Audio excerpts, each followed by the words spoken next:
इत्तिदाह रब जलील के बाबरकत नाम से जो दिलों के भेद खूब जानता है। सामईन और नाजरीन को मोहम्मद आमिर हजूर का सलाम कबूल हो।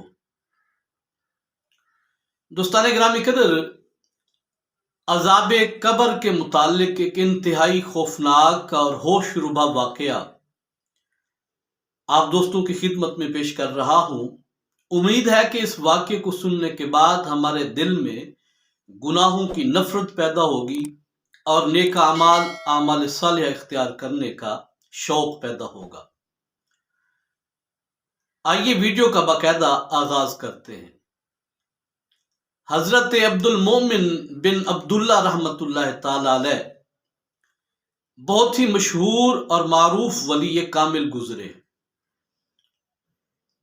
आप फरमाते हैं कि हमारी बस्ती में एक आदमी था कि जिससे तमाम लोग इंतहा दर्जे की नफरत करते थे।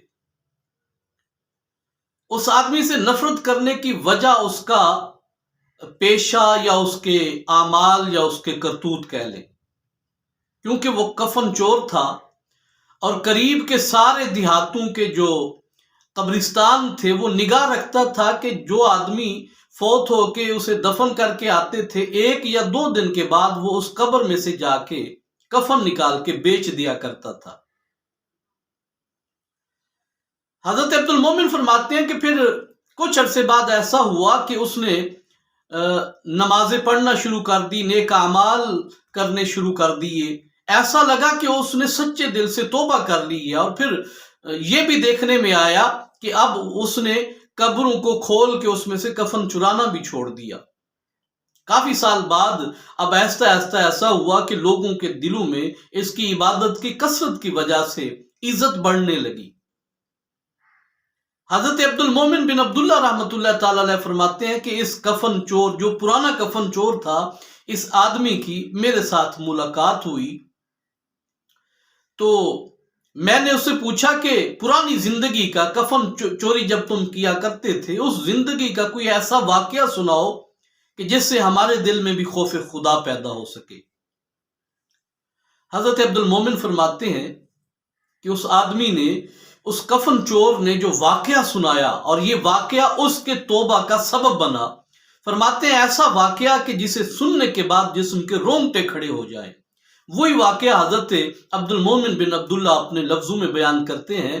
आप फरमाते हैं कि वो उस कफन चोर ने मुझे बताया कि मैं कफन चोरी किया करता था। एक आदमी के मुतालिक पता चला कि उसे अभी लोग दफन करके गए हैं। तो कहता है कि दूसरे दिन मैं उस कब्र पे पहुंचा और कब्र पर पहुंचने के बाद मैंने उस कब्र को खोला। कब्र खोलने के बाद यूं ही मैंने उस मुर्दे के जिस्म से कफन हटाया तो मैंने देखा कि वो मुर्दा जो था, जिसे लोग कल दफन करके गए थे, एक खौफनाक अजाब कब्र में मुब्तला था। वो कफन चोर कहता है मैंने देखा कि उसके जिस्म, उसके सर में हर जगह मेखें, कीलें, लोहे की मेखें ठुकी हुई थी और एक बड़ी सी मेख उसकी जुबान के अंदर पे वस्त कर दी गई थी। वो कहता है कि मैंने देखा कि उसके पैरों को एक खौफनाक सांप ने अपने जिस्म के जरिए बल दे के बांधा हुआ था और उसकी नाफ पे लगातार मुसलसल बार बार डंक मारे जा रहा था। ये कफन चोर कहता है कि मैंने जब ये होश रुबा मंजर देखा तो मैंने जल्दी से कफन उसका वापस डाला, कब्र को बंद किया, घर चला गया।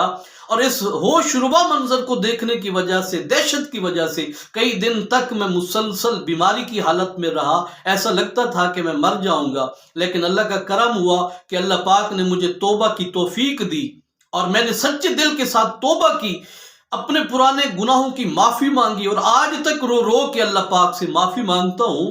वो कफन चोर हजरत अब्दुल मोमिन बिन अब्दुल्ला को कहता है कि हजरत, मुझे जिस चीज ने तौबा करने पे मजबूर किया वो ये थी कि इस मुर्दे को कब्र में जो अजाब दिया जा रहा था, अल्लाह जाने इसने अल्लाह पाक की जिंदगी में कितनी नाफरमानियां की होंगी, इसने कौन से गुनाह किए होंगे कि अल्लाह पाक ने उन गुनाहों की पादाश में इसे कब्र में अजाब के अंदर मुब्तला कर दिया। اور یہ تو قبر کا عذاب ہے کہ جسے دیکھ کے میں برداشت نہیں کر سکا، تو جو قیامت والے دن اللہ پاک دوزخ کا عذاب دیں گے وہ اس عذاب سے کئی گنا زیادہ ہوگا، تو وہ کس قدر خطرناک ہوگا۔